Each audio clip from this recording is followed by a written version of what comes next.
የሰው ልጅ ህይወት እንደሚኖርበት ቦታ ይለያይ እንጂ ውጣ ውረድ ይበዛበታል። በዓለም ካሉት አህጉራት ኤዥያና አፍሪካ አህጉራት መወለድ ደግሞ እንደ እርግማን ይቆጠራል ሲሉ ብዙዎች ያወራሉ። ለዚህም የነዋሪዎች የህይወት ውጣ ውረድ መብዛትና በልቶ ለማደር መቸገር ዋና ምክንያቶች ናቸው። ተራራ መውጣት፣ ድንጋይ መቧጠጥ፣ ማረስ፣ መሸከም በልቶ ለማደር የሚደረጉ ጥረቶች ናቸው። አፍሪካ ውስጥ ተፈጥሮ ስራ መስራት የመጨረሻ አማራጭና ግዴታ ነው። በደቡብ አፍሪካ ውስጥ ካርቶንቢል አቅራቢያ በሚገኘው የምፖኒንግ ወርቅ ማውጫ ውስጥ የሚሰሩ ወንዶች ህይወት ደግሞ እጅግ ውስብስብና የሰቀቀን ህይወት ነው። እዚህ ቦታ ወርቅ የሚያወጡ ወንዶች ህይወት አግኝቶ መመለስ ወይም ሞቶ እዛው መቅረት አማራጭ ያለው ነው። እዚህ የሚሰሩ ወንዶች ህይወት እጅግ ያልተለመደ የአካልና የስነ ልቦና ፈተናዎች፣ ስር የሰደደ ስጋት፣ ደግሞም በልቶ ለማደር አስፈላጊነት ድብልቅ ውጤት ነው። ምፖኒንግ በምድር ላይ ካሉት ሰው ሰራሽ ከሆኑ ጥልቅ ጉድጓዶች አንዱ ሲሆን ከ4 ኪሎ ሜትር በላይ ርቀት ከመሬት በታች የሚጠልቅ ነው። ይህ ጉድጓድ ከወርቅ ማውጫነት በተጨማሪ የአብዛኛው የአካባቢውን ነዋሪ የየዕለት ተዕለት ህልውና የሚገልጽ ነው። ይህ የወርቅ ማውጫ ጉድጓድ ውስጡ በአለት የተከበበ ስለሆነ እጅግ ኃይለኛ ሙቀት ያለው ሲሆን ከ60 ዲግሪ ሴልሺየስ በላይ ነው። ብዙውን ጊዜ የተራቀቁ የማቀዝቀዣ ንብረት እየተጠቀሙ የሚሰሩ ሲሆን በላብ እየታጠቡና የውሃ ጥማት እያንገላታቸው ይሰራሉ።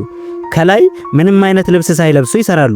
ሰውነታቸው ሙቀት መቆጣጠር እየከበደው ሲመጣ ደግሞ እረፍት ለመውሰድ ይወጣሉ። ይህ የወርቅ ማውጫ ከገጸ ምድር በጣም ርቀት ያለው መሆኑና ድቅድቅ ጨለማ መሆኑ እንዲሁም ለረጅም ሰዓታት የብርሃን አለማየት አእምሯዊ መታወክ ወይም ክላስትሮፎቢያ ሊያስከትል ይችላል። አንዳንድ ጊዜ ብቻ ለብቻ ወይም በትንሽ ቡድን በመሆን መስራት መገለል ወይም የብቸኝነት ስሜት እንዲሰማ ያደርጋል። የማያቋርጥ የማሽን የመቆፈሪያና የፍንዳታ ጩኸቶች ከፍተኛ ጫጫታ አካባቢው ላይ ይፈጥራል። አእምሮን እንዳይረጋጋ የማድረግ ኃይል አለው። በተጨማሪም የአየር ማናፈሻ ስርዓቶች ቢኖሩም ከሚቆፈርበት ቦታ የሚወጣው አቧራና ብናኝ በአፍና አፍንጫ ይገባል። ይህም ለመተንፈሻ አካላት በሽታዎች ያጋልጣል። አለታማ ቦታዎችን ለመቆፈር እንዲያመቻቸው ፈንጂዎችን በሚያፈነዱበት ጊዜ የራስ መንቀጥቀጥንና በፍንጣቂዎች መመታትን ሊያስከትል ይችላል። ይህም አስፈሪና እጅግ አደገኛ ሊሆን ይችላል። የድንጋይ መውደቅንና መደርመስንም ሊመጣ የሚችል ነው። የደህንነት ፕሮቶኮሎች የሚጠበቁ ቢሆንም ግን አደጋ ሁል ጊዜ ይከሰታል ብሎ መስጋት ሁሌም ያለ ነገር ነው። የዚህ ቦታ ሰራተኞች በተለምዶ ከ8 እስከ 12 ሰዓታት ያህል በፈረቃ የሚሰሩ ሲሆን በቀን በማታ በመቀያየር ይሰራሉ። ወደሚሰሩበት ቦታ ለመድረስ የሚደረገው ጉዞ እጅግ ረጅም ነው። ከቤታቸው እስከ ቁልቁለቱ መውረጃ 1 ሰዓት ይፈጅባቸዋል። በተጨማሪም በመሬት ውስጥ ለተጨማሪ ሰዓታት ይጓዛሉ። ይህን ሁሉ መንገድ ተጉዞ መጥተው የሚጠብቃቸው ስራ እጅግ አድካሚ ነው። ቁፋሮ፣ ፍንዳታ፣ የተሰባበረ አለት ማስወገድ፣ ቁፋሮዎችን ማገዝ፣ ማሽነሪዎችን ማንቀሳቀስና መደገፍ፣ በአጠቃላይም እጅግ ከፍተኛ አካላዊ ጥንካሬና ጽናትን ይጠይቃል። ማዕድን የማውጣት ስራ አካላዊ ቢሆንም ከጊዜ ወደ ጊዜ እየጨመረ የሚሄድ ልዩ ቴክኒካል ክህሎቶችን ይፈልጋል። የተራቀቁ ማሽኖች ጋር መስራት፣ ጂኦሎጂን መረዳት፣ ውስብስብ የደህንነት ፕሮቶኮሎችን ማክበርና አስቸጋሪ ሁኔታዎች ሲፈጠሩ ችግሮችን መፍታት መቻልን ይፈልጋል። የደህንነት ጥበቃ ስራ ልዩ ትኩረት ተሰጥቶት በጥብቅ የሚከታተሉት ጉዳይ ሲሆን የመሬት ሁኔታ መፈተሽ፣ የግል መከላከያ መሳሪያዎችን በመጠቀም ስራ ይጀምራል።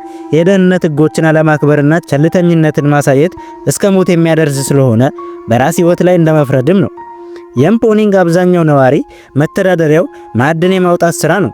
ይህ ስራ ምንም እንኳን በአደጋና በስጋት የተሞላ ቢሆንም በደቡብ አፍሪካ ውስጥ ከሚገኙ ሌሎች በርካታ የሥራ ዘርፎች በተለይም በትምህርት ብዙ ገፍተው ላልሄዱ የማህበረሰብ ክፍሎች ጥሩ ገቢ የሚያስገኝ ስራ ነው።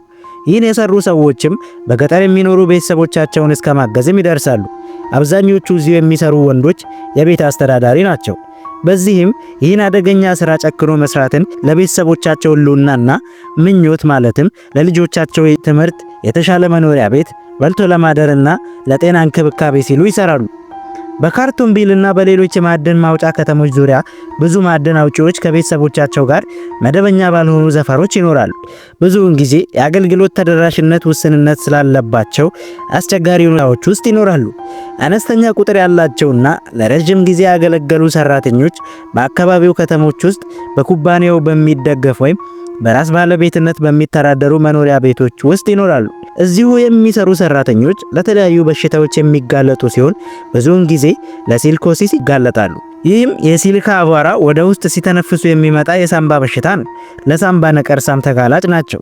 ሲሊኮሲስ ለሳምባ ነቀርሳ መባባስ ትልቁን ድርሻ ይወጣል። እንዲሁም በጩኸት ውስጥ ስለሚውሉ በቆይታ ብዛት የመስማት በሽታ ተጋላጭ ይሆናሉ። የአደገኛ የሥራ ጭንቀት፣ ከቤተሰብ ለረጅም ጊዜ ያህል መራቅ፣ አካላዊ ጉዳት ተደማምሮ ለጭንቀት ድብርትና ከጉዳት በኋላ ያለ ጭንቀትና መታወክ ያጋልጣል። ሰራተኛው ማህበረሰብ አንድ አካባቢ በተመሳሳይ መኖሪያ የሚኖር ስለሆነ ከፍተኛ የሆነ የኤችአይቪ ኤድስ ስጋት ያለ ሲሆን በፊትም የተያዙ ሰዎች ብዙ ናቸው። በተለያዩ ጊዜያት ያጋጠሟቸው አደጋዎች፣ ያሳለፏቸው ጊዜያትና ያላቸው ልምዶች በማይታመን ሁኔታ ጠንካራ የወንድማማችነት ትስስርና አንድነትን ፈጥሮላቸዋል። ከመሬት በታች ለመዳን ከመሬት በላይ ደግሞ ለመደጋገፍ እርስ በርስ ይተማመናሉ። ከስራ ሰዓታቸው ውጭ የመዝናኛ ጊዜ ያላቸው ሲሆን የጋራ ምግቦችን፣ እግር ኳስን መመልከት፣ ባህላዊ ጨዋታዎችን በመጫወት የጸሎት ቦታዎች ላይ መገኘትና በአካባቢው ላይ ያሉ ቤቶችን በመጎብኘት ያሳልፋሉ። አንዳንድ የማዕድን አውጪዎች የተሻለ የወደፊት እድል ወይም አማራጭ በመፈለግ ከማዕድን ማውጣት ስራ የሚያገኙትን ገቢ ለትምህርት ያውሉታል። በአጠቃላይ የኤምፖኒንግ ማዕድን አውጪዎች ህይወት የሰው ልጅ ጽናት፣ መስዋዕትነትና ዘላቂ ኢኮኖሚያዊ ህልውናን በጥልቅ ችግሮች ውስጥ ለመታገል ማረጋገጫ ነው። እነዚህ ሰዎች ቤተሰቦቻቸውንና ማህበረሰባቸውን ለመደገፍ በየቀኑ በፕላኔቷ ጥልቅ ውስጥ ህይወታቸውን አደጋ ላይ የሚጥሉ የደቡብ አፍሪካ ኢኮኖሚ እድገት ሳይታዩ የሚሰሩ ሰማዕታት ናቸው። ታሪካቸው በአደጋ፣ በወንድማማችነት፣ በተስፋና ሁልጊዜም የማይታወቅ የጥርጣሬ ክሮች የተሸመነ ውስብስብ ቴፕ ነው። ይህን የመረጃ ጥቆማ ቻናል ሰብስክራይብ እንድታደርጉ እየጋበዝኩኝ ቀጣይ በሌላ መረጃ እስከምንገናኝ ድረስ ቸር እንቆይ።